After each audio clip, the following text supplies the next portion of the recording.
आज का दिन भारत के लिए ऐतिहासिक है। आज इसरो ने रीयूजेबल लॉन्च व्हीकल पुष्पक को लॉन्च किया है। इसका लॉन्च सफल रहा है। इसे कर्नाटक के चित्रदुर्ग के पास चेलकेरे एरोनॉटिकल टेस्ट रेंज से लॉन्च किया गया है। पुष्पक विमान का प्रक्षेपण अंतरिक्ष पहुंच को अधिक किफायती और टिकाऊ बनाने की दिशा में भारत का एक बड़ा प्रयास, बड़ा कदम बताया जा रहा है। भारतीय विमानों की इस प्रतिस्पर्धा में एक और नाम जुड़ चुका है, एक और नई एडिशन जुड़ चुकी है और भारत की इसको बड़ी कामयाबी बताया जा रहा है। आज का दिन ऐतिहासिक है भारत के लिए। इसरो ने एक रीयूजेबल लॉन्च व्हीकल का लॉन्च कर दिया है। इसे नाम दिया है पुष्पक। इसका लॉन्च सफल रहा है। कर्नाटक के चित्रदुर्ग के पास इसे लॉन्च किया गया है। इसकी कई खासियतें बताई जा रही हैं। इसे किफायती बताया जा रहा है। इसका लॉन्च सफल रहा। कर्नाटक के चित्रदुर्ग के पास चिलकेरे एरोनॉटिकल टेस्ट रेंज से इसे लॉन्च किया गया है। ज्यादा जानकारी हमें देंगे पल्लव बागला, हमारे साइंस एडिटर हैं। पल्लव, एक और नया एडिशन भारतीय विमान के क्षेत्र में, क्या खासियत है इसकी? देखिए, बहुत खास है। ये रीयूजेबल लॉन्च व्हीकल है। इसका अभी टेस्ट फ्लाइट हो रहा है। अभी इसका फाइनल वर्जन थोड़ा टाइम लगेगा बनने में, लेकिन हर चीज जब टेस्ट की जाती है, आज इसकी तीसरा टेस्ट था जो सवेरे सवेरे एयरफोर्स के एक हेलीकॉप्टर से इसको ड्रॉप किया गया और इसको रनवे पे साफ तरीके से उतारा गया। इसरो के चेयरमैन श्री सोमनाथ ने मुझे बताया ये बहुत ही प्रिसाइज, करेक्ट और एक्सेलेंट लैंडिंग हुई है। मतलब तीसरा टेस्ट जो था ये लगातार सक्सेसफुल रहा है और 21वीं सदी में भारत ही एक ऐसा देश है जो विंग्ड रीयूजेबल लॉन्च व्हीकल के अपर स्टेज की टेस्टिंग और बनाने में लगा है। कहीं ना कहीं ये चाहता है भारत की low cost access to space हो और उसमें ये रीयूजेबल लॉन्च व्हीकल बहुत काम आएगा। और हाल ही में प्रधानमंत्री जब तिरुवनंतपुरम गए थे, तब ये रीयूजेबल लॉन्च व्हीकल को दिखाया गया था। मैंने भी देखा था। अब इसका नाम पुष्पक रखा गया है। कहीं ना कहीं इसका नाम, जो रामायण में पुष्पक विमान का जिक्र आता है, उससे नाम निकल के अब इसको पुष्पक दिया गया है। तो भारत का जो 21वीं सदी का पुष्पक विमान है, उसकी टेस्टिंग आज सक्सेसफुल रही।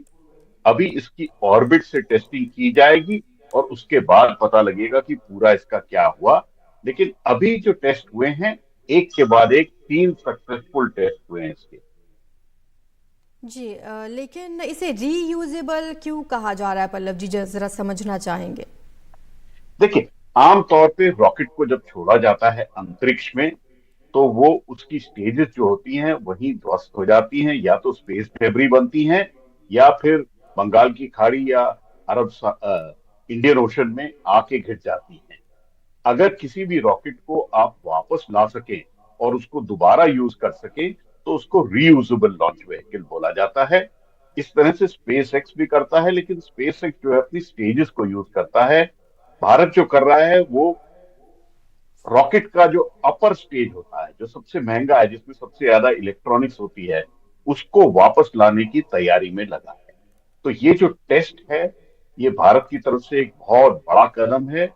पुष्पक को टेस्ट किया गया और आने वाले टाइम में जब इसको डिप्लॉय किया जाएगा, तो ये रीयूजेबल लॉन्च व्हीकल भारत के लिए और दुनिया के लिए बहुत कामयाबी से काम कर सकेगा, क्योंकि सस्ते से सस्ते तरीके से आप सैटेलाइट और आने वाले टाइम में मानव को भी अंतरिक्ष में भेजने की कोशिश कर सकते हैं। तो जो पुष्पक का टेस्ट था आज चलाकरे रेंज जी, कर्नाटका में, वो बहुत सक्सेसफुल हुआ। इसरो ने मुझको ये बताया। ये भारत ने एक टारगेट रखा है कि 2035 तक अंतरिक्ष में अंतर्राष्ट्रीय स्टेशन बनाना है, तो उसके लिहाज से अगर देखा जाए तो बड़ी काम की चीज है ये पुष्पक विमान। देखिए, भारत की जो प्रधानमंत्री हैं नरेंद्र मोदी साहब ने, उन्होंने लक्ष्य रखा है कि 2035 तक भारतीय अंतरिक्ष स्टेशन बने। और भारतीय अंतरिक्ष स्टेशन जब बनेगा, तब तक उम्मीद करी जा सकती है कि पुष्पक जो लॉन्च व्हीकल है भारत का, वो भी तैयार हो जाएगा।